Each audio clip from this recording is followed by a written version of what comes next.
Bon, rebonjour. Je vais faire le résumé de l'épisode précédent puisque c'était en deux temps. Donc la dernière fois, on avait vu que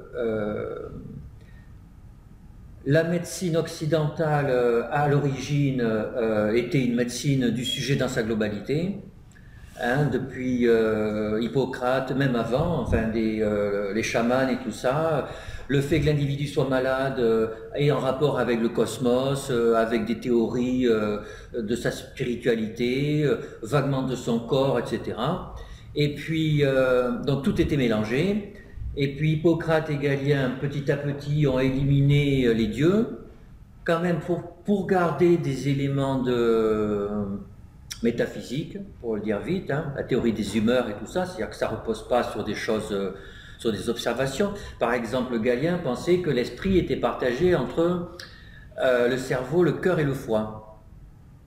Alors on ne peut pas dire qu'il y ait des supports biologiques pour dire que l'esprit est localisé dans le foie. Dans le cœur et le cerveau, enfin dans le cœur et la tête, on peut comprendre pourquoi. Le foie, c'est bizarre, mais donc bref, c'était comme ça. Et puis, à partir du XVe siècle, à partir de l'approche expérimentale, et puis jusqu'à Claude Bernard, il y a un parti pris brutal qui consiste à dire stop, la médecine, c'est le corps. Voilà. Et donc avec les dissections, la physiologie, etc. Et avec un succès finalement considérable. Et on a nous on est confronté à ça. Alors, en ce qui concerne l'évaluation des médicaments, il y a un truc particulier, c'est que cette espèce de biologisation à outrance de la médecine n'a été quand même qu'un demi-succès. C'est que, donc, Claude Bernard, je vous l'avais cité la dernière fois, Claude Bernard disait qu'il faut comprendre ce qui fait qu'un malade est malade et ce qui fait qu'il pourra guérir. Et c'est quand on aura compris qu'on pourra trouver le soin qu'on va lui donner. Voilà, donc espèce de vision déterministe de la maladie et du soin.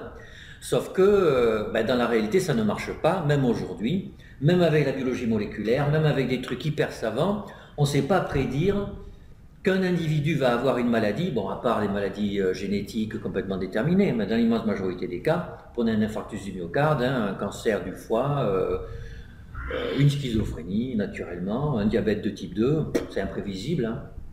Vous avez des gens qui ont plein de facteurs de risque et qui ne font jamais la maladie, et on ne sait pas.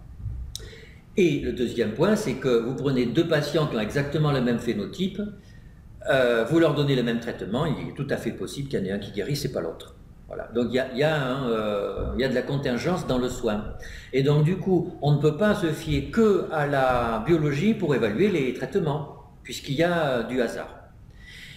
Et alors, ce qu'on avait vu, on avait vu que Claude Bernard détestait les probabilités, les statistiques, les tests statistiques pour évaluer les médicaments. Donc on pourrait se dire qu'il y a un clivage entre la pensée biologique de Claude Bernard, déterministe, et celle qu'on a aujourd'hui pour l'évaluation des médicaments qui n'est que statistique. On pourrait penser qu'il y a un clivage, mais quand on regarde dans le détail, en fait, c'est pas vrai. C'est que quand on regarde comment les essais thérapeutiques sont nés, ils sont nés de pharmacologues et d'infectiologues. C'est-à-dire, les infectiologues, parmi les médecins, ils font partie des médecins qui ont le plus une pensée biologique, parce qu'en fait, un infectiologue, il a la cause de la maladie. Il n'y a pas beaucoup de médecins qui ont la cause de leur maladie. Alors d'ailleurs, en fait, dire que les virus ou les bactéries sont les causes des maladies, c'est discuté par les sociologues. Mais au moins, ce sont des conditions nécessaires absolues, même si ce ne sont pas des causes. Or, il y a très peu, les cardiologues n'ont pas ça, les cancérologues n'ont pas ça, etc. Donc, la pensée du virologue ou du bactériologiste est très Claude Bernardienne. Et le pharmacologue, c'est pareil.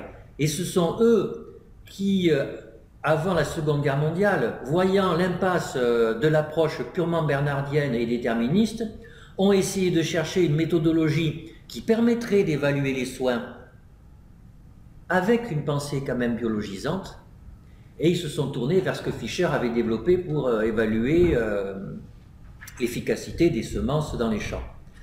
Et donc après la Seconde Guerre mondiale, on a l'éclosion des essais randomisés, versus placebo, l'idée étant bien de montrer que le médicament a une action spécifique qui n'a rien à voir avec l'action sulfureuse de la pilule qu'on donne à quelqu'un et qui fait du bien, alors que c'est une poudre de perlimpinpin. Il y a cette idée dans l'essai randomisé tel qu'il a été construit à l'origine. Pour le dire vite, l'essai randomisé n'a pas été développé avec une optique de santé publique, il a été développé avec une optique de pharmacologie. Et d'ailleurs, je vous l'avais dit aussi, ça n'est qu'en 1970 que la FDA, c'est la première institution d'évaluation du médicament qui décide d'évaluer l'efficacité, parce que jusqu'à là, les institutions qui évaluaient les médicaments, c'était pour la sécurité, c'était pas pour l'efficacité. Et la FDA se demande, mais tiens, la sécurité, bon, on peut faire des modèles animaux, des trucs comme ça, mais l'efficacité, comment on fait? Et ils regardent autour d'eux et ils voient les pharmacologues qui font des essais randomisés versus placebo, ils se disent pourquoi pas utiliser ça, et ils utilisent ça. Il y a un transfert de paradigme sans penser au fait qu'en fait l'usage ne va pas être le même. L'usage que fait la FDA des essais pour évaluer les médicaments ne repose pas sur les mêmes principes que l'usage que les pharmacologues font des essais randomisés pour évaluer les médicaments. Ce n'est pas les mêmes objectifs dans le fond. Le pharmacologue, c'est de savoir si la molécule marche. Normalement, la FDA, c'est pour évaluer un rapport bénéfice-risque. Donc, ce n'est pas la même philosophie. Mais, en fait, dans les années 70, ce n'était pas un problème, parce que dès qu'un nouveau médicament marchait, il était utile à la société. Il n'y avait pas de problème médico-économique. Et il n'y avait pas tellement de problème de quel est le meilleur qui marche parmi la pharmacopée, parce que, en gros, le nouveau médicament qui arrivait, il marchait toujours mieux que les anciens. Et donc, jusqu'aux années 2000, voilà, ça a marché, ça a marché, ça a marché. Et puis là, on arrive dans une situation sociologique complètement différente, où, il y a une tension médico-économique énorme, et deux, les nouveaux médicaments qui arrivent ne sont pas forcément diaboliquement supérieurs que ceux qui existent déjà. Et du coup, on a une tension dans le monde de l'évaluation du médicament. Donc on s'était arrêté là. Donc ce que je vous propose là, c'est de continuer cette réflexion, en particulier en la décentrant par rapport aux soins non conventionnels et aux psychothérapies. Alors,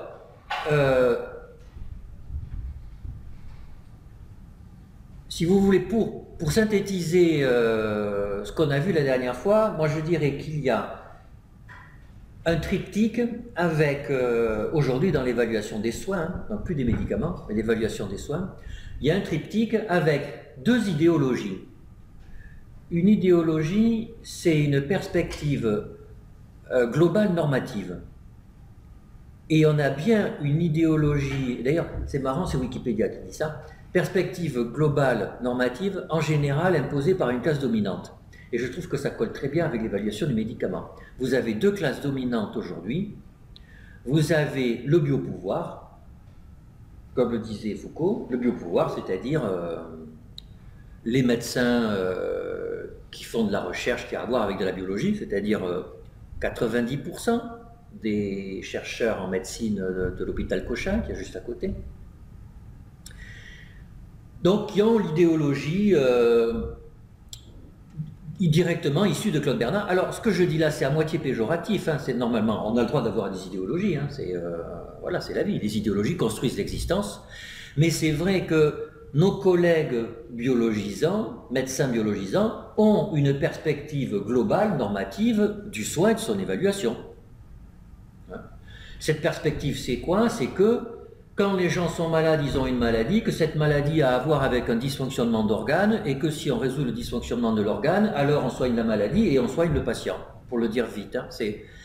Et je pense que c'est tellement vrai que quand on leur dit ça, ils disent « Eh ben oui, et alors?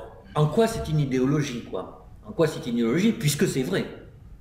Moi, ça m'est déjà arrivé d'avoir une discussion de ça, juste pour vous donner un exemple concret. C'était l'intercommission santé mentale et psychiatrie de l'INSERM. Donc, on réfléchissait à un appel d'offres, quel appel d'offres pour étudier les maladies mentales? Et il y a un collègue qui dit physiopathologie des maladies mentales, puisqu'en fait, les maladies mentales, c'est le cerveau, Pour comprendre les maladies mentales, il faut étudier le cerveau. Si on comprend comment il dysfonctionne, alors on saura comment soigner les maladies. Donc le tour est joué. Et elle dit, mais quand même, la société, bah oui, et alors, c'est quand même dans le cerveau que ça se passe. Vous voyez, c'est et alors, quoi. C'est aucune. D'ailleurs, moi, je ne dis pas qu'il ne faut pas étudier le cerveau, hein, bien entendu, il faut étudier le cerveau, il n'y a aucun problème. Cette idéologie ne me dérange pas. Ce qui me dérange, c'est qu'ils ne se rendent pas compte que c'est une idéologie, quoi. Et elle est imposée par une classe dominante. À l'évidence, c'est une classe dominante. D'ailleurs, à l'INSERM, cette idéologie-là est bien de l'idéologie dominante. Hein. Je pense que 80% des chercheurs INSERM ont à voir avec la biologie. Hein. Donc c'est la première idéologie. La deuxième idéologie, c'est l'idéologie économique, qui avant était minoritaire, mais qui maintenant devient très très forte dans le monde du soin. Hein. Comment on paye aujourd'hui, comment on finance les hôpitaux avec la tarification à l'acte. Donc avant c'était une tarification globale, on donnait de l'argent aux hôpitaux, les hôpitaux soignaient. On disait ben, c'est à vous de déterminer où vous mettez l'argent. Aujourd'hui c'est pas ça, il y a un modèle économique pour déterminer combien on paye un hôpital. Comment on rembourse un médicament? En Grande-Bretagne on rembourse un médicament quand le nombre d'années de vie de bonne qualité coûte moins que 30 000 euros. 30 000 livres. 45 000 euros. Voilà, et ça on voit bien, l'idéologie de remboursement du médicament en Grande-Bretagne est une idéologie économique, hein, puisqu'on met directement, on rembourse un soin si le soin ne coûte pas trop cher pour ce qu'il fait. En France, ça n'est pas le cas, complètement. Hein. Pour ça, parce que je suis sûr que vous pourriez vous dire, ben oui, ben c'est normal. Hein, c'est-à-dire que là aussi, cette idéologie économique est tellement naturelle qu'on dit, ben oui, c'est normal, on rembourse un soin s'il ne coûte pas trop cher pour ce qu'il fait. Et oui, mais en fait, c'est compliqué. Par exemple, vous avez quelqu'un qui a un soin palliatif, il lui reste 15 jours à vivre, peut-être qu'on peut mettre de l'argent pour que ces 15 derniers jours soient bien. Mais vous voyez, ça échappe à une logique purement utilitariste, quoi. Hein. Parce qu'on pourrait dire, de toute façon, ces 15 jours, hein, bon, c'est foutu pour foutu, voilà. Mais pourquoi pas? Pourquoi pas, hein? On peut dire on l'euthanasie tout de suite, de toute façon, si c'est maintenant ou dans 15 jours, il a vécu 80 ans, donc 15 jours c'est négligeable devant 80 ans, ça va coûter cher, plutôt que de mettre cet argent-là, on va le mettre ailleurs pour s'occuper de nos enfants et tout ça. Oui, en termes utilitaristes, à la limite, ça serait raisonnable de faire ça. Et vous avez des gens qui le disent, après tout, pourquoi pas? Pourquoi dépenser beaucoup d'argent là, alors qu'on pourrait le dépenser ailleurs et ça ferait plus de bien? C'est une vraie question. Sauf qu'on va dire que, par principe, quand quelqu'un va mourir, il faut l'aider. Vous voyez, c'est pas une logique utilitariste, c'est une logique de principe. On appelle ça une éthique déontologique. Quand quelqu'un va mourir, c'est grave pour lui, pour ses proches, il faut faire un effort particulier. Et les Anglais le font. Le coup par Quali, c'est 30 000 euros, 30 000 livres, mais pas pour les soins palliatifs. Vous voyez, ils ont, à un moment donné, alors après on va dire, oui, mais pourquoi les soins palliatifs? Pourquoi pas un peu avant, etc., etc., etc., etc. Vous voyez, mais, donc, deux logiques idéologiques, hein, le biopouvoir. Alors en gros, le biopouvoir, c'est quoi? C'est, pour moi, hein, vraiment, derrière cette idéologie, c'est quoi? Je vous l'avais dit la dernière fois, c'est nous, médecins biologistes, on n'est pas des charlatans. C'est-à-dire, nous, ce qu'on fait, ça fait vraiment quelque chose, avec un grand V. C'est vraiment quelque chose, c'est-à-dire que quand quelqu'un a la migraine, je donne un antimigraineux, ça procure une vasodilatation ou une vasoconstriction des vaisseaux. Voilà. Ça fait quelque chose sur les vaisseaux. Si vous faites des passes comme ça sur quelqu'un qui a mal à la tête, si ça se trouve, ça peut marcher. Hein. Mais ça, c'est du charlatanisme. Parce que, voilà, on sait, ça n'est pas en rapport avec le biopouvoir, la biologie. C'est leur idéologie. Leur idéologie, c'est nous ne sommes pas des charlatans. Alors, j'ai l'air d'être péjoratif, de me moquer, hein, mais en réalité, il faut être honnête, là, on a trouvé un nouveau médicament qui guérit de l'hépatite C. C'est grâce au biopouvoir qu'on a trouvé ce médicament qui guérit l'hépatite C. Donc, avant, il y avait plein de charlatans. Aujourd'hui, il y en a quand même moins. Il y en a toujours, mais il y en a quand même moins, il faut être honnête. Quand on va en ville aller voir un médecin généraliste ou un gastro-entérologue, on sait qui on va voir. 95 fois sur 100, c'est pas un charlatan, c'est quelqu'un qui a appris la médecine et qui sait ce que c'est. Donc cette histoire de biopouvoir, quand même, c'est respectable. C'est respectable. Mais il y a une logique derrière. Alors, donc je vous avais dit 2 points. Le biopouvoir, l'autre point, les économistes. Et puis, le 3e point, c'est le sujet malade. Alors, le sujet malade, il a sa face visible et il a sa face cachée. Sa face visible, c'est Monsieur Martin sonne à la porte du médecin. Monsieur Martin dit j'ai mal là. Ah ben oui, on l'examine, plus trop, mais on l'examine quand même. On va lui faire des examens complémentaires, on va trouver sa maladie, etc. C'est ce qu'on apprend à la faculté de médecine. C'est la face visible du malade. Et puis il y a la face cachée du médecin, la face cachée du malade, que vous avez tous vécu, puisqu'on a tous été malades à un moment donné, ou que vous avez vu autour de vous, c'est qu'en fait, quand on est malade à la première personne, en fait, c'est plus compliqué que ça dans notre tête. D'abord, c'est que même quand on est jeune, le jour où on est malade vraiment, c'est-à-dire malade vraiment, ça veut dire quoi? Si vous avez mal à la tête un peu, si vous vous donnez un coup de marteau sur le doigt, vous avez mal, mais voilà. C'est pas... Être malade vraiment, c'est tout d'un coup se sentir différent et tellement différent et tellement en souffrance qu'on a besoin de faire appel à quelqu'un. Et ce jour-là, on ne se sent pas bien parce qu'on réalise tout d'un coup qu'on va mourir un jour. Ça marche très bien. Quand on est malade, il y a tout d'un coup l'angoisse de mort qui revient, et la mort reste quand même un grand mystère chez les êtres humains. Qu'est-ce que c'est? Vous savez, c'est un impensé, hein, tous les philosophes se sont penchés dessus. L'angoisse de mort. 2, vous le savez, hein, les malades, en fait, nous dégoûtent.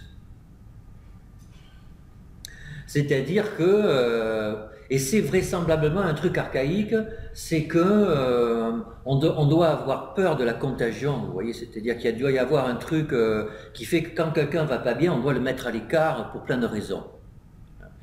Parce que s'il est malade, il ne faut pas se reproduire avec lui, hein, et puis s'il est malade, ça peut être contagieux, donc on le met à l'écart, donc on n'ose pas trop les toucher. Et même si vous avez des proches même si ce sont vos proches hein, qui sont malades, ou si vous êtes malade, vous voyez quand même que les gens vous évitent. C'est pas rien. Néanmoins, à contrario, comme on sait comme on est des êtres humains, et qu'on s'aime bien les uns les autres, hein, c'est la socialisation, même si on sait qu'on n'aime pas les malades, il y en a qui vont aller au-delà de ça, et vous savez enfin certains d'entre nous, ont un réflexe qui est d'aller vers les gens malades. C'est une espèce de réflexe paradoxal, un réflexe de soignant, de care, quoi, de care au sens anglophone. Donc de se faire violence et d'aller vers les gens malades. Après, vous avez des espèces de trucs bizarres qui sont encore plus archaïques que ça, qui est que par moment, quand vous êtes malade, vous rentrez en catatonie.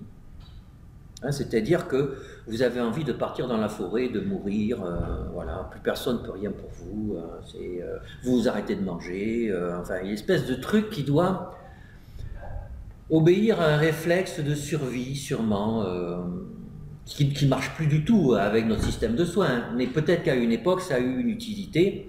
En tout cas, vous avez plein de gens, quand ils sont malades, ils restent dans leur lit et ils ne bougent plus, ils ne veulent plus en bouger, enfin, c'est la catastrophe.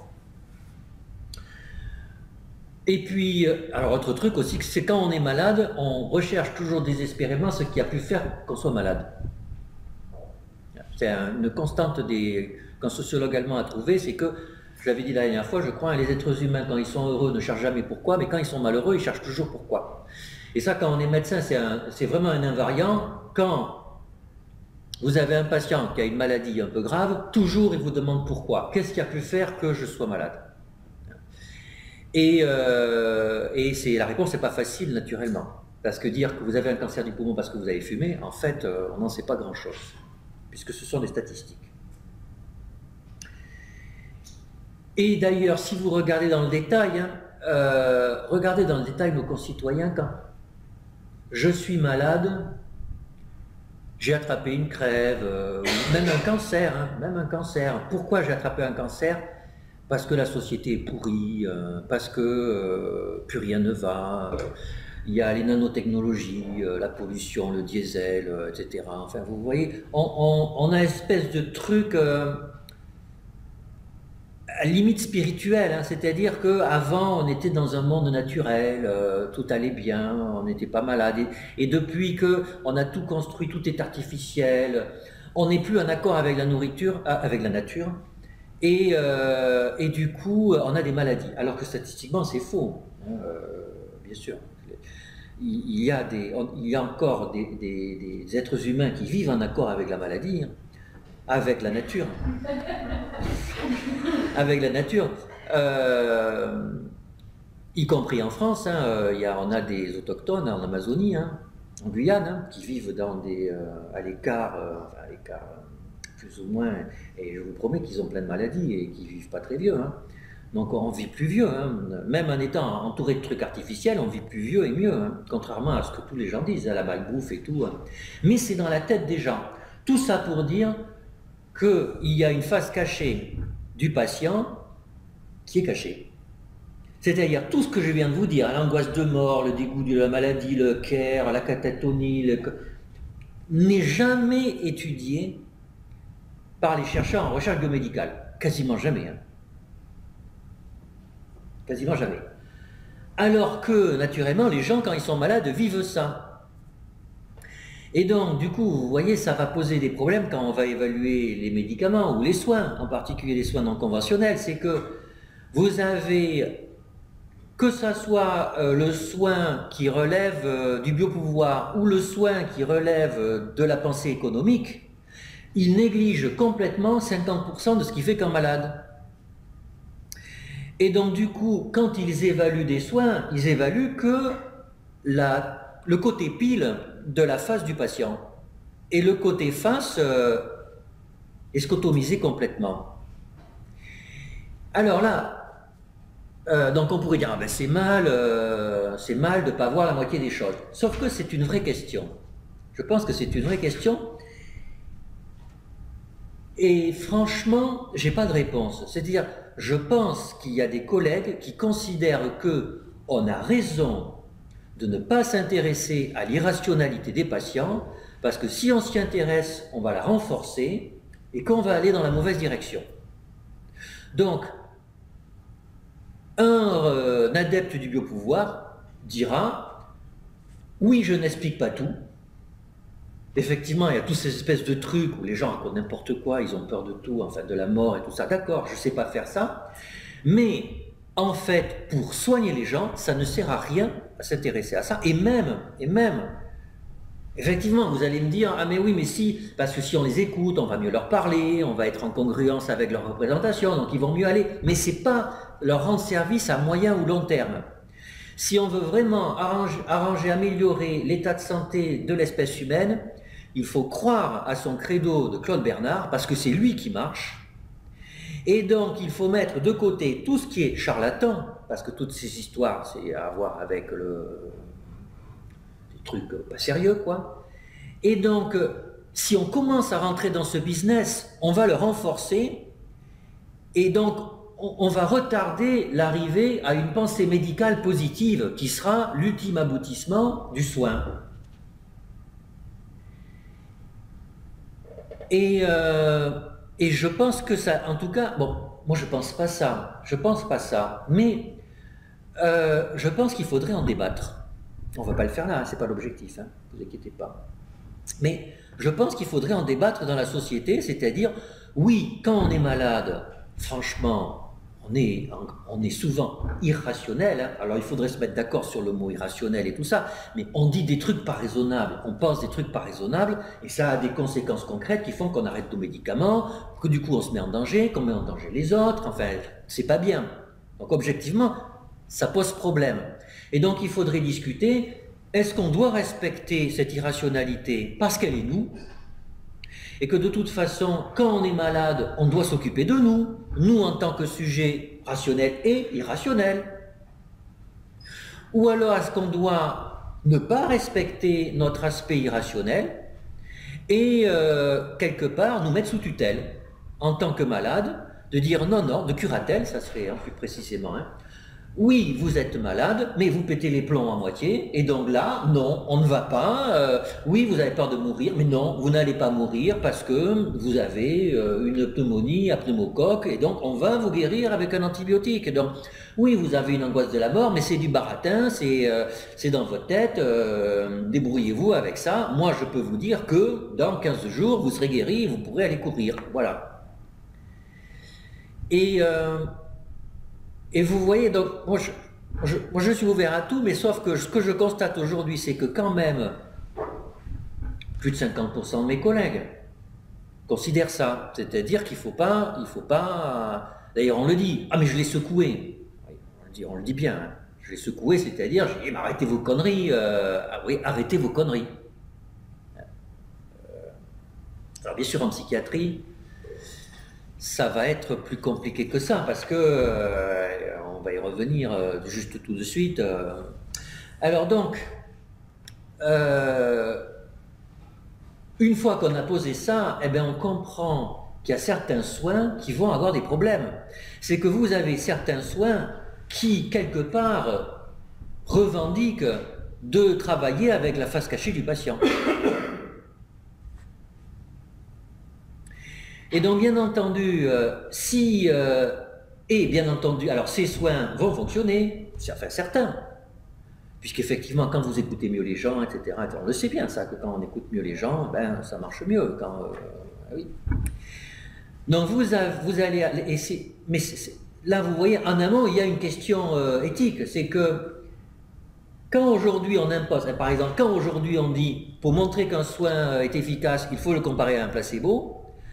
En fait, vous sous-entendez que vous adhérez à cette éthique du biopouvoir ou du reste, qui fait que l'on ne veut pas entrer dans la face cachée du patient, que l'on veut des soins qui marchent en dehors de toute cette irrationalité du patient, et que justement, cette irrationalité, on ne veut pas l'avoir et on la met à côté. Et alors on dit c'est non spécifique. En réalité, c'est pas que c'est non spécifique, c'est que c'est mal. C'est mal que, d'ailleurs, on en a déjà dit la dernière fois, pas mal de nos collègues considèrent que guérir un patient avec un placebo, c'est mal. Le guérir avec des trucs, c'est mal. Alors, quand on leur dit, mais c'est mal, ils sont guéris, donc c'est bien. Ils sont mal à l'aise parce qu'en fait, pourquoi ils pensent que c'est mal? Parce que sur le long terme, on renforce l'irrationalité du système. Et donc, du coup, si vous avez des soins, encore une fois, qui, eux, revendiquent de travailler avec la face cachée du patient, eh bien, ils vont être en porte-à-faux par rapport à la pensée dominante. Puisque la pensée dominante est à 90 degrés. Alors, ça va être valable pour les soins non conventionnels, et bien sûr, ça va être valable pour la psychanalyse, parce qu'en fait, la psychanalyse travaille avec la face cachée du sujet. Et c'est pour ça que... et c'est pour ça, d'ailleurs, je pense qu'inconsciemment, certains psychanalystes ont intériorisé ça, et ils disent, mais non, il ne faut pas nous évaluer parce qu'on n'est pas dans ce business, nous. On n'est pas dans le fait qu'on fait du bien aux gens intrinsèquement. Non, on est ailleurs. Et ils ont raison. Par rapport à l'idéologie dominante, ils sont ailleurs, effectivement.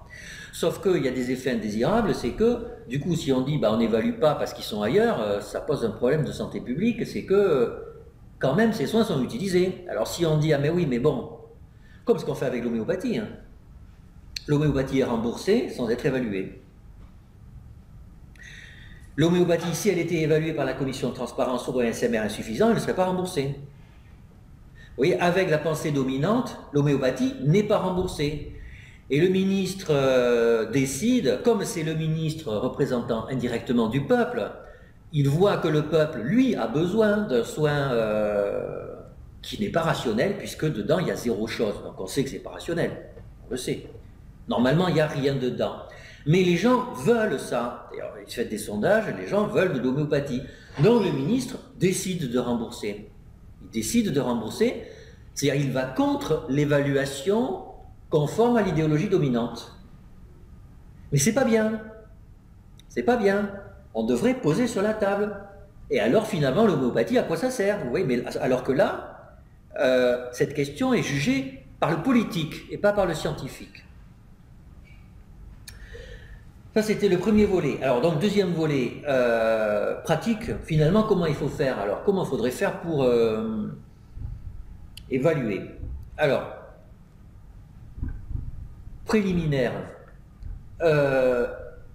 Quand on évalue, vous savez, on dit toujours balance bénéfice-risque. Et c'est vrai, parce que tout le monde sait que les soins ont des effets positifs et des effets négatifs. Et il y a une différence fondamentale entre les effets positifs et les effets négatifs, hormis le fait qu'ils sont positifs et négatifs.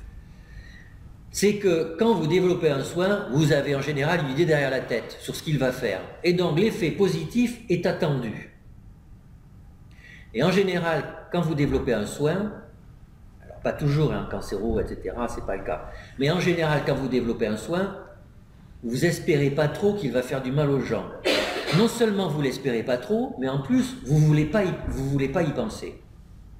Ça, c'est vraiment quelque chose. Même les firmes pharmaceutiques, on pense qu'elles cachent les effets indésirables, ce qui est vrai parfois. Hein. On a eu des exemples. Mais les firmes pharmaceutiques, souvent, et ça je l'ai vécu, ne peuvent pas voir que leurs médicaments sont susceptibles de faire du mal. Et ce n'est pas une question d'argent, c'est une question que c'est des êtres humains et ils ne peuvent pas penser qu'ils développent un truc qui fait du mal aux gens. Et d'ailleurs, c'est pour ça que parfois, ils payent des gens pour leur dire que leur médicament leur fait du mal aux gens. Vous voyez, ils ont besoin d'avoir des avis extérieurs pour leur dire que leur produit n'est pas bon. Parce qu'eux ne sont pas capables de voir qu'ils font un produit qui n'est pas bon. Et donc vous imaginez du coup, comme démontrer qu'un produit n'est pas bon, ça n'a rien à voir avec démontrer qu'un produit est bon. C'est pas du tout la même pensée. Dans un cas, on a envie de montrer que le médicament ou le soin marche, et en plus on a une idée sur ce que le soin va faire. Dans l'autre cas, on n'a pas envie de voir que ça fait du mal, non seulement ça, mais en plus on ne sait pas à l'avance ce que le soin va faire comme mal. Et en particulier pour les soins non conventionnels ou les psychothérapies, eh ben, alors par exemple, effet indésirable d'une thérapie psychanalytique brève, effet indésirable d'une thérapie cognitivo-comportementale, c'est pas évident, hein. C'est pas évident. On a des histoires entre nous, hein. On sait qu'il y a des gens avec qui ça se passe mal, hein. On va dire, ah ben, il a divorcé, il est parti, etc. On peut dire, oui, mais c'était bien. Ah ouais, mais bon, ça a foutu le bazar, mais enfin, bon, donc on sait. Mais l'explicité, et d'ailleurs, quand on fait les revues de la littérature sur les soins non conventionnels et sur les psychothérapies, on a très peu d'études sur les effets indésirables. Donc, préliminaire. Alors, deuxième point très méthodologique, concret, où sont les points délicats et les points pas délicats, finalement, pour évaluer les soins. Alors, vous savez, classiquement, on dit que pour évaluer un soin, il faut définir les patients, les traitements, les critères d'efficacité et les designs. Alors là-dedans, moi je vois deux trucs qui sont faciles, deux trucs qui sont moins faciles. Les trucs, alors rien n'est simple, hein, mais il ne faut pas non plus trop se compliquer la vie. Parce qu'à force de dire que tout est compliqué partout, on ne fait rien. Donc il y a des choses qui sont simples. Moi je crois définir les patients, définir les traitements, on peut discuter, mais finalement on peut y arriver. Définir des patients. Alors que vous preniez, prenons l'ostéopathie, l'acupuncture, une thérapie cognitivo-comportementale, enfin tout ce que vous voulez, ou un médicament. Ça s'adresse à qui? L'ostéopathie, l'acupuncture, etc. Des gens qui ont mal, ils ont mal où? Ils ont mal au dos, ils ont des migraines. Enfin, vous voyez, je prends des mots qui sont des mots de lombalgie. La lombalgie, vous voyez, je prends des mots du vocabulaire médical. Hein, alors, est-ce que forcément tous les acteurs des soins non conventionnels ou psychologiques, etc., utilisent exactement la même nomenclature que les médecins patentés? Non, c'est vrai. Il y a des glissements, hein, il y a des glissements. Comme il y a des champs théoriques différents, ils n'ont pas exactement la même façon d'opérationnaliser les malades. Ok, en maladie, ok. Mais prenons l'exemple des psychanalystes et des psychiatres biologistes. Hein, c'est quand même vraiment des théories, des idéologies ou des champs théoriques complètement opposés. Franchement, ils sont capables de parler entre eux des patients qu'ils ont. Hein. Ils sont capables de dire, lui il est déprimé, lui il est anxieux, lui il a un TOC, lui il est schizophrène. Alors, Il faut qu'il fasse attention un peu sur, parce que psychotique ne veut pas forcément dire la même chose, déprimé ne veut pas forcément dire la même chose, mais à la louche, ça se ressemble. À la louche. Et de toute façon, même si je prends l'angle de l'acteur de santé publique, vous savez, hein, je veux évaluer un médicament dans la dépression. Qu'il faut-il inclure dans l'essai? On va dire qu'il faut inclure des patients déprimés, déprimés au sens des critères. Eh oui, mais si on fait ça, on va savoir si les médicaments font du bien à des gens qui sont vraiment déprimés au sens des critères, alors qu'en fait, les antidépresseurs sont donnés à des gens déprimés au sens du médecin généraliste. Or, le médecin généraliste, c'est pas qu'il ne connaît pas, mais c'est qu'on lui a appris pendant une demi-heure, il y a 20 ans, ce que c'était que les critères du DSM de dépression. Il y a 20 ans, une demi-heure. Il a tout oublié. Et pour lui, la dépression, c'est la dépression. Et il n'a pas complètement tort. Et donc, du coup, vous voyez, même au sein du développement des médicaments, définir les critères d'inclusion, c'est pas si simple. Donc, en fait, que vous preniez même des thérapies psychodynamiques ou des thérapies cognitivo-comportementales, finalement, le problème n'est pas beaucoup plus compliqué. Donc, définir les patients, on a un corpus de maladies, il repose sur des a priori, mais enfin, vous savez, la notion de mélancolie existe depuis la Grèce antique, etc., l'hystérie aussi. Je trouve que ce n'est pas un problème méthodologique majeur. Définition des traitements. Alors, le premier problème majeur avec la définition des traitements, c'est qu'il faut savoir ce que les gens font. C'est-à-dire qu'effectivement, quand c'est des médicaments, c'est facile, vous ouvrez un blister et vous avez une industrialisation du produit de santé. Donc ça, là, c'est champion du monde, c'est parfaitement reproductible. Quand vous avez les autres soins, qu'ils soient psychothérapeutiques ou non conventionnels, en général, ils sont opérateurs dépendants et il arrive qu'on ne sache pas exactement à quoi correspond le soin. Et donc, effectivement, la première étape quand on évalue un soin, c'est de définir. Et ça, c'est très bien. Alors, mais est-ce que c'est difficile? Non, c'est pas difficile. Alors, même si on dit, ah, c'est opérateur dépendant, donc tout dépend de l'opérateur, c'est vrai, mais c'est pas vrai. On l'a fait avec, là aussi, des psychanalystes, hein, où on dit que c'est très singulier. Des psychanalystes peuvent se réunir et discuter ensemble de ce qu'ils font, et vous allez voir qu'en fait, c'est assez reproductible d'un psychanalyste à l'autre. Et en fait, c'est pas pire que ce que font les chirurgiens. Parce que pour la chirurgie, la même question se pose. Comment ils font leur intervention? Alors pourtant, c'est protocolisé normalement, hein, mais enfin, ils ont leurs petites habitudes. Et puis, avec le temps, les protocoles changent. Et puis, une fois que les mains savent ce qu'elles font, c'est très difficile de changer. Donc, en fait, ils continuent à faire toujours le truc. Et finalement, qu'est-ce qui est le mieux? De leur dire, faites comme ça maintenant parce que c'est mieux, ou de les laisser faire avec leurs gestes anciens qu'ils maîtrisent parfaitement? Vous voyez, c'est une question compliquée. Donc on va dire, ah oui, mais alors donc le médicament quand même là a un avantage. Oui, il a un avantage, sauf que là aussi on oublie que la façon de prescrire un médicament, ça joue sur l'efficacité du médicament. Et qu'il faudrait protocoliser, enfin il faudrait expliciter comment on fait pour prescrire un médicament quand on fait un essai randomisé sur des médicaments. Hein, qu'on aurait des surprises, qu'on se poserait là au moins la question. Comme ce sont des essais internationaux, on verrait qu'en fait, on ne fait pas la même chose dans tous les pays, qu'on ne fait pas la même chose selon qu'on est en secteur 1 ou en secteur 2, parce que dans un cas, on a 25 minutes, dans l'autre cas, on a 12 minutes, donc forcément, on ne prescrit pas pareil, etc., etc. Hein? Autant de choses qui ne sont jamais évaluées dans les essais. Et on voit que c'est rien qu'une question de bon sens. On a oublié que, à cause de la pensée bernardienne, hein, on a oublié que le soin médicamenteux, c'était autre chose qu'une pilule. Et que donc, dans l'essai, on oublie une part de la thérapeutique qui est le soignant. Mais bon, quand même, définir les patients, définir les traitements, de mon point de vue, c'est pas très compliqué. Alors vous allez me dire le comparateur, contre quoi on compare une thérapie psychanalytique, contre quoi on compare l'ostéopathie. En fait, c'est pas si l'ostéopathie, contre quoi on la compare. Si c'est une lombalgie, on va comparer à anti-inflammatoire et puis kinésithérapie. Pourquoi pas? C'est-à-dire, quand quelqu'un a mal au dos, qu'est-ce qu'on fait d'habitude? On appelle ça best standard of care. Et donc on se met d'accord, le traitement de base de la lombalgie, c'est quoi? L'acupuncture dans la migraine, bon, on va comparer ça à quoi? On va comparer à des antimigraineux. Et puis si c'est acupuncture plus antimigraineux, ben, on appelle ça un essai en add-on, c'est-à-dire c'est on top of, on va avoir best standard of care, je parle anglais, mais le milieu de l'évaluation du soin, c'est de l'anglais, hein. On va prendre le meilleur traitement de la migraine, auquel on rajoute de l'acupuncture, versus, alors on va dire, ah oui, mais à côté, il n'y a rien, eh bien pourquoi pas, il n'y aura rien. Comme ça, vous aurez l'effet, le gain marginal de l'acupuncture. On peut discuter, mais vous voyez, c'est pas si compliqué que ça. C'est pas si compliqué que ça. Alors après, par contre, ce que je trouve compliqué, c'est les critères d'efficacité.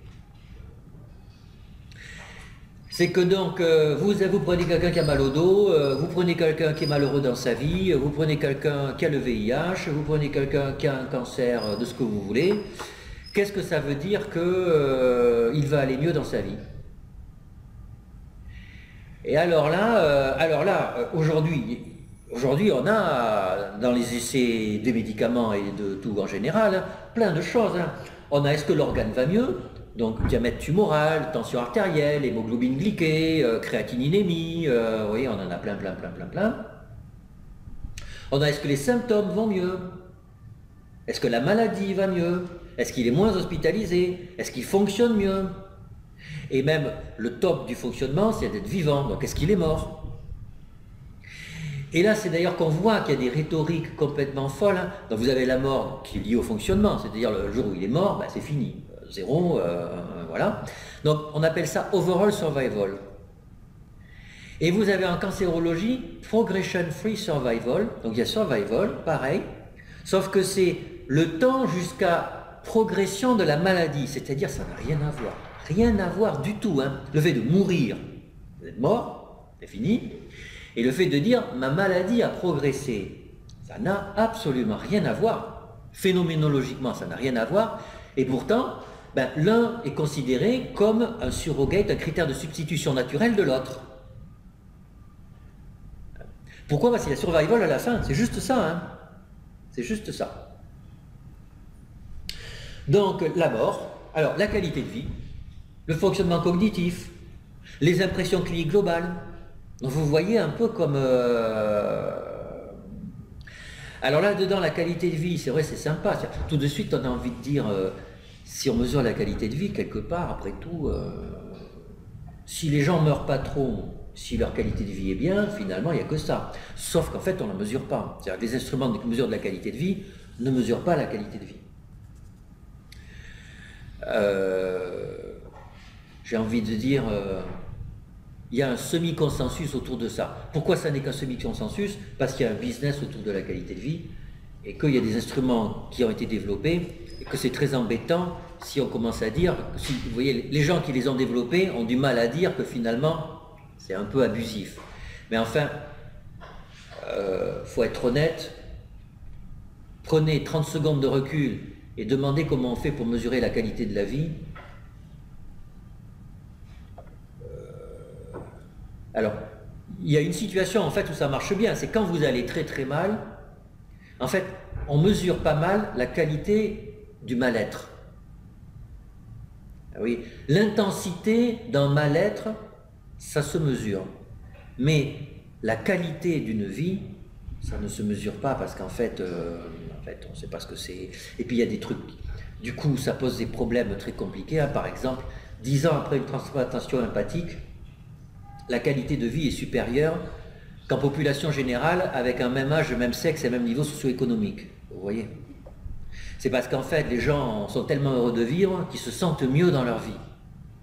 Pareil, on a fait ça avec des adolescents qui ont la mucoviscidose, leur qualité de vie est meilleure que des adolescents, etc., etc. Donc, le fait, donc du coup, on appelle ça un response shift, c'est un mot savant pour dire qu'en fait, le concept c'est frites, quoi. C'est frites.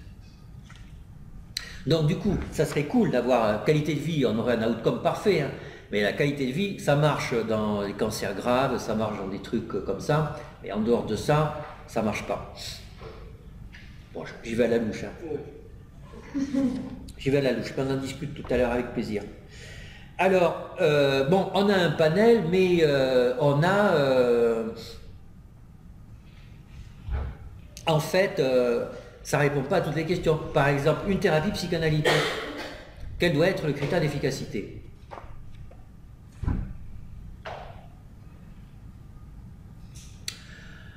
Alors, vous voyez, c'est les symptômes.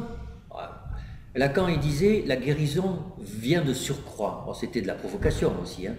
Mais c'est pas si provocateur que ça. C'est-à-dire qu'en fait, si vous vous engagez dans une thérapie psychanalytique pour guérir de votre maladie, c'est pas forcément la bonne idée. On rentre dans ce type de prise en charge quand même, pour faire le point sur le lien qu'il y a entre soi et son trouble, quoi. Je vois quand même que ça va mal, et je vois que ça a à voir avec des choses que je fais, et que quand même, je me rends compte que je ne suis pas très clair avec tout ça, et j'aimerais quand même être plus à même de savoir ce qui se passe, quoi. Ce qui se passe. Gagner un insight par rapport à soi. Et comment ça se mesure ça? Alors il y a des échelles d'insight, hein.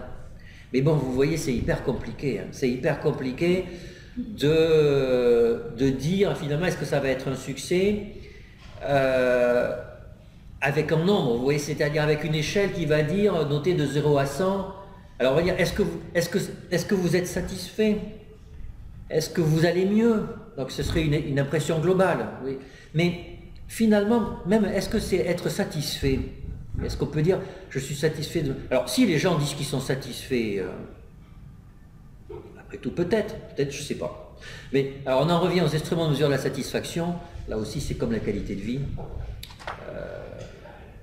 C'est pas terrible, pourquoi? Parce qu'en fait, satisfait c'est quoi? C'est comment on perçoit son état par rapport à l'état idéal que l'on aimerait être.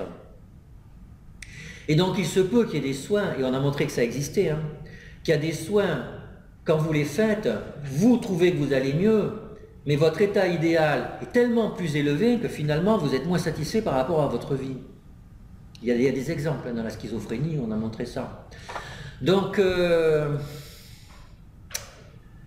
si le soin fait que, alors on peut dire Massoma, le soin a tort, si vous êtes mieux, mais que du coup vous êtes malheureux parce que vous vous rendez compte que finalement vous devriez être tellement mieux, vous voyez, le soin a tellement augmenté vos attentes, du coup vous êtes frustré par rapport à votre vie, du coup vous allez plus mal, donc le soin a tort. Mais oui, mais d'un autre côté vous êtes plus lucide par rapport à votre vie. C'est John Stuart Mill qui disait « Il vaut mieux être Socrate insatisfait qu'un imbécile satisfait ».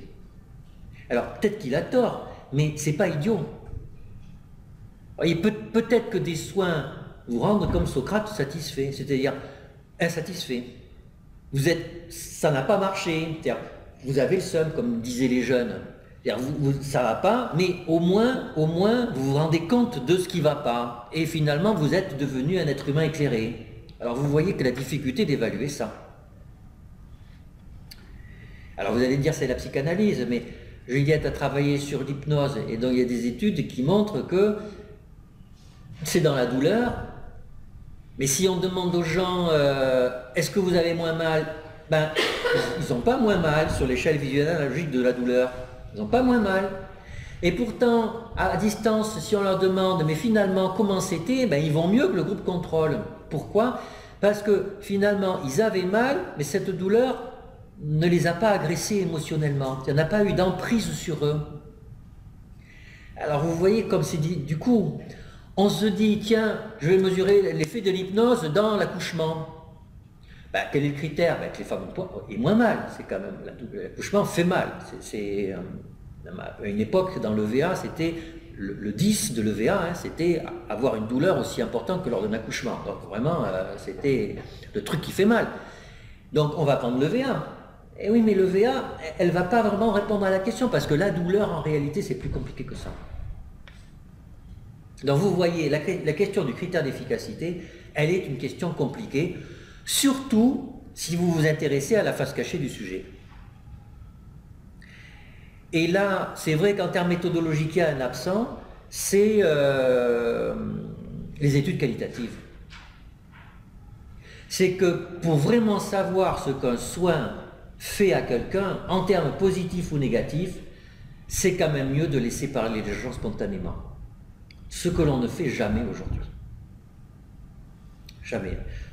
Même en psychiatrie. Je vous l'avais dit la dernière fois, hein, il y a eu quasiment 1 millier d'essais randomisés dans la dépression, et j'ai trouvé un papier qui évaluait l'effet subjectif des antidépresseurs sur les malades. Un. Donc là, il y a vraiment un gap. Hein. On ne laisse pas les gens parler de ce que c'est que d'avoir une chimiothérapie, de ce que c'est que d'avoir un anti-TNF-alpha, de ce que c'est que... Même un anti-migraineux, hein, là, les triptans, quand on injecte un triptan à quelqu'un qui a une migraine, qu'est-ce que ça lui fait? Moi, je serais curieux. Alors, on dit sur une VA, à 1 heure, 2 heures, 3 heures, 4 heures, ça baisse. Mais finalement, qu'est-ce que ça change? Parce que vous savez que les migraineux, que j'ai été, donc je peux vous en parler, j'étais ambivalent par rapport à ma migraine. Pourquoi? Parce que après une migraine, vous êtes très très bien. Vous êtes très très bien. C'est des moments de créativité, d'hypomanie, etc. Et il y a plein d'auteurs qui disent que pour rien au monde, ils ne se feraient guérir de leur migraine, etc. Et donc si jamais le médicament fait partir ça, je vous promets que c'est un problème. Alors pas pour les grosses migraines, mais pour les migraines modérées, c'est peut-être un problème. Ça, on l'a pas, quoi. Moi, je n'ai jamais vu un papier qui s'est intéressé à ça. C'est pas bien. Alors j'en arrive au 4e truc, le design. Alors le design, comment faire en pratique les manips pour évaluer les médicaments? Alors n'oublions pas qu'on peut faire des études in vitro chez l'animal, chez le volontaire sain. Et à la limite, on pourrait faire des soins non conventionnels chez les animaux. Il y a de l'acupuncture, de l'ostéopathie chez le cheval et chez le chien. Et il y a des thérapies, on fait des psychothérapies pour des TOC chez les chiens. Donc, on peut, il n'y a pas encore de psychanalyse pour les animaux, mais ça va venir. Donc, on pourrait faire des modèles animaux de soins non conventionnels. Ça a un intérêt. Ça a un intérêt, en particulier parce que vous êtes en résonance avec le biopouvoir. Les modèles animaux in vitro et tout ça, le biopouvoir, il aime. Et donc, si vous faites des modèles animaux pour des soins non conventionnels, vous faites plaisir au biopouvoir et ça peut vous rendre service. Mais bon, on est d'accord, c'est quand même pas ça l'objectif. Le mot-clé pour évaluer les soins, c'est le mot cohorte. C'est-à-dire, en gros, vous prenez des gens qui sont malades et vous les suivez pour voir comment ils vont après que vous les y soignez de façon X ou Y. Donc, moi, je trouve que le mot-clé pour évaluer, le mot-clé dans le design, c'est cohorte. Alors après, vous avez plein de cohortes. Vous avez des petites cohortes, des grosses cohortes. Alors, on peut faire des petites cohortes. D'ailleurs, entre nous, s'il y a des maladies orphelines, vous n'aurez pas le choix. C'est après à nous adapter. Alors, on peut faire des petites cohortes qualitatives, des petites cohortes quantitatives, avec des mesures très fines, très précises, des gens filmés, etc. On peut faire des petites cohortes. Alors, bien sûr, si vous avez des grosses cohortes, bien sûr, vous pouvez faire des statistiques, facilement. Alors, il y a plein de sortes de grandes cohortes différentes. Vous avez les cohortes ad hoc, c'est-à-dire, vous allez faire une cohorte pour ça. Alors, bien sûr, c'est top, parce que vous allez pouvoir faire un cahier d'observation où vous allez mesurer ce que vous avez envie de mesurer. Donc scientifiquement, ça va être très bien, le problème c'est que ça va coûter cher. Alors après, aujourd'hui, on a des cohortes différentes, on a des cohortes de base de données d'assurance maladie. Elles ne coûtent rien parce qu'elles existent déjà. Et elles sont très grandes, et en plus, les gens n'ont pas le choix.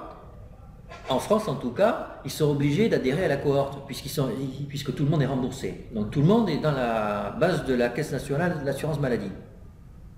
Donc c'est fantastique, on n'a pas de non-réponse, pas de perdu de vue, enfin, à quelques exceptions près. Et si on n'a pas toutes les datas, mais plus ça va, comme vous savez, il y a des big data, plus ça va, plus on a de données dans ces bases. Et on peut faire naturellement du soin non conventionnel et tout ça. Il suffit que, alors si c'est pris en charge, si on est dedans, mais si on met les mutuelles avec, et il y a des pays qui font des évaluations de soins non conventionnels avec des bases de données d'assurance maladie. Alors on a les registres aussi, hein. On a des maladies, on a des registres, on peut faire de l'évaluation du soin sur des registres. Alors parmi ces cohortes, la grande question qui va se poser, c'est est-ce qu'on fait des études comparatives ou pas? Et en fait, quoi qu'il arrive, on est toujours comparatif. Même si on suit une cohorte de patients qui a un seul traitement, comme ça, par exemple, ça a été le cas pour le nouveau médicament dans l'hépatite C, il y a eu 3 génotypes où il n'y avait pas de bras contrôle. CNEC non contrôlé. Et il a eu son autorisation de mise sur le marché, son remboursement et un prix très élevé, alors qu'il n'y avait aucun bras contrôle. Pourquoi? Parce que implicitement, il y avait des contrôles historiques. Et que quand vous aviez plus de 95% de réponse de guérison virologique, alors que les meilleurs médicaments faisaient la moitié, eh bien, voilà. Donc vous voyez, les autorités, alors que tout le monde s'arc-boute sur la randomisation, là, même par rapport au biopouvoir, hein, même par rapport au biopouvoir, il n'y avait pas de bras contrôle et c'est passé. Donc, mais parce qu'il y avait des témoins historiques. Donc en fait, quand vous ne vous comparez pas, vous vous comparez toujours implicitement à des témoins historiques. Donc il faut le savoir, on est toujours comparatif. Alors après, la question qui va se poser, c'est est-ce qu'il faut que ça soit une cohorte randomisée ou pas? Mais vous voyez, pour moi, la randomisation, c'est tout à fait à la fin. Il faut d'abord penser en termes de cohorte et à la fin, penser en termes de randomisation. Et c'est vrai que parfois, la randomisation permet de répondre à des questions... c'est un design qui a des avantages méthodologiques incontestables. Mais aujourd'hui, on a des arsenals statistiques qui font que quand vous avez une taille d'échantillon très très importante, quand vous avez beaucoup de variables mesurées, vous pouvez quasiment faire aussi bien qu'une randomisation. Alors j'en arrive à la conclusion et c'est fini. Là, je vous ai dit ce qu'on pouvait faire, mais en pratique, qu'est-ce qu'il faut faire alors pour évaluer l'ostéopathie, l'acupuncture ou la psychanalyse? Qu'est-ce qu'il faut faire en pratique? Eh bien, on ne peut pas donner de réponse parce qu'il y a d'abord une question à laquelle vous devez répondre, c'est combien d'argent vous êtes prêt à mettre pour pouvoir évaluer le soin. Tant qu'on n'a pas répondu à cette question, on ne peut pas proposer de méthodologie raisonnable. Donc la vraie question qu'il faut poser d'abord socialement, c'est combien d'argent on met. Alors aujourd'hui, pour les soins médicamenteux, on le sait. C'est beaucoup d'argent, c'est-à-dire, en gros, plus de 100 millions d'euros. Quand on évalue un médicament, on met plus de 100 millions d'euros sur la table. Donc ça va, 100 millions d'euros, vous pouvez sortir l'arsenal méthodologique top, c'est-à-dire tout ce que vous voulez, les modèles animaux, des essais randomisés, vous pouvez en faire plusieurs et vous pouvez même faire des cohortes. Vous pouvez tout faire. Pour les soins non conventionnels, vous n'aurez jamais plus de 100 millions d'euros. Alors, le problème, c'est que c'est pas dit. Ça c'est un problème politique. Pourquoi mettons plus de 100 millions d'euros avec les médicaments? Pourquoi avec l'acupuncture, l'ostéopathie, la psychothérapie, etc., on ne met pas la même chose? Donc là, je crois qu'il y a un vrai débat de société. Est-ce que c'est bien pour la santé publique? Non, c'est pas bien. Il y a même un papier anglais qui vient de sortir et qui est extraordinaire, hein, un papier médico-économique, hein, qui compare le coût-efficience des nouveaux médicaments par rapport au coût-efficience des soins courants. Donc je vous l'ai dit, hein, le coût-efficience des nouveaux médicaments, la limite c'est 30 000 livres. Eh bien les soins courants, le coût-efficience c'est 12 000 livres. C'est-à-dire qu'on dépense beaucoup plus d'argent pour les nouveaux médicaments que l'on en dépense pour les soins courants.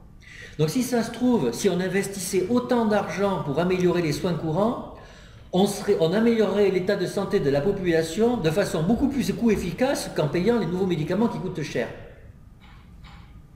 Donc là, il y a un vrai... Or, on n'investit pas cet argent en recherche, donc du coup, on met l'argent dans le médicament. Pourquoi? Parce qu'on a toujours le fantasme que c'est les firmes pharmaceutiques qui payent, alors qu'en fait, c'est nous qui payons les médicaments. Donc là, il y a un premier point, c'est combien d'argent on met.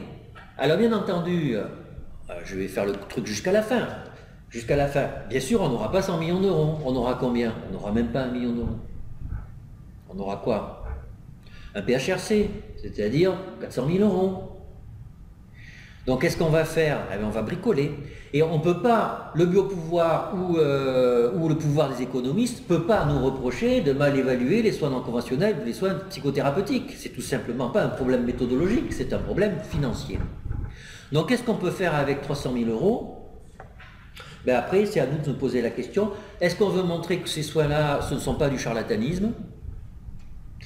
Est-ce qu'on veut montrer qu'ils sont efficaces au sens où on entend d'habitude, hein, c'est-à-dire qu'ils améliorent les symptômes, on va dire, pour aller vite?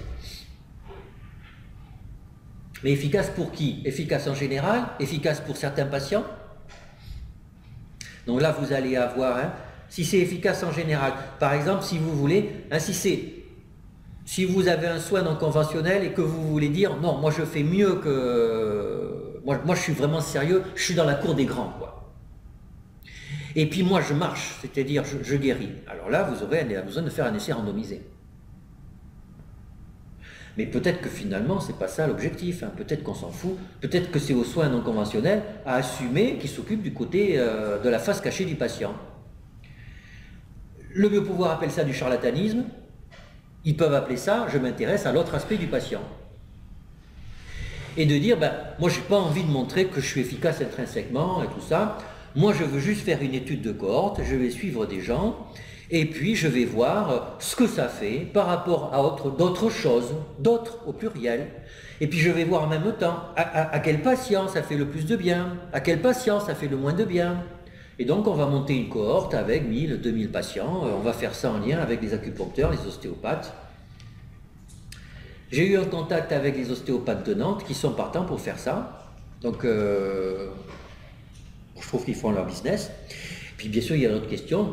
Est-ce que ça coûte, est-ce qu'il faudrait le rembourser? Donc on peut greffer là-dessus une étude médico-économique.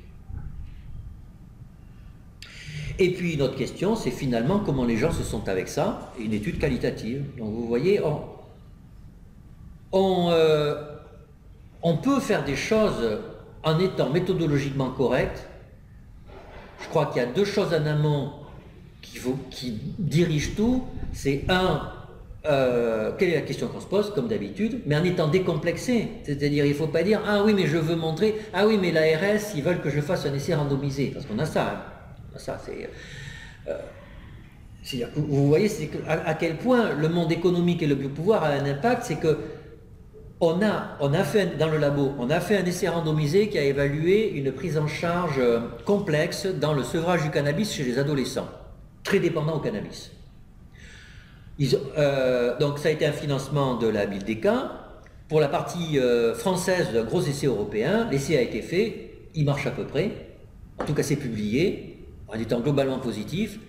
Depuis, l'ARS d'Île-de-France donne de l'argent aux collègues qui ont fait l'essai pour implémenter le soin. Et ça coûte cher, ça coûte cher. Comme il y a eu un essai, c'est un endroit en général qui n'est pas évalué, eh ben on a mis de l'argent parce qu'il y avait un essai randomisé. Donc là, on a vraiment une responsabilité de dire, attention, il n'y a pas que l'essai randomisé, on aurait très bien pu faire un autre design qui aurait été quasiment aussi convaincant, parce qu'en plus, quand on regarde dans le détail le papier qui évalue le soin, franchement, c'est pas clair. Hein. C'est pas clair. Mais c'est un essai randomisé, publié en anglais. C'est ça la rhétorique. Hein. Donc, il y a les questions qu'on se pose, en étant militant sur le fait qu'on doit être décomplexé, et puis il y a l'argent, c'est-à-dire qu'il faut renvoyer la société devant ses responsabilités. Si on évalue le soin non conventionnel, dans le meilleur des cas, avec un PHRC à 300 000 euros, eh ben, c'est sûr qu'on répondra qu'à une toute petite partie de la question. C'est fini, et j'ai vu que...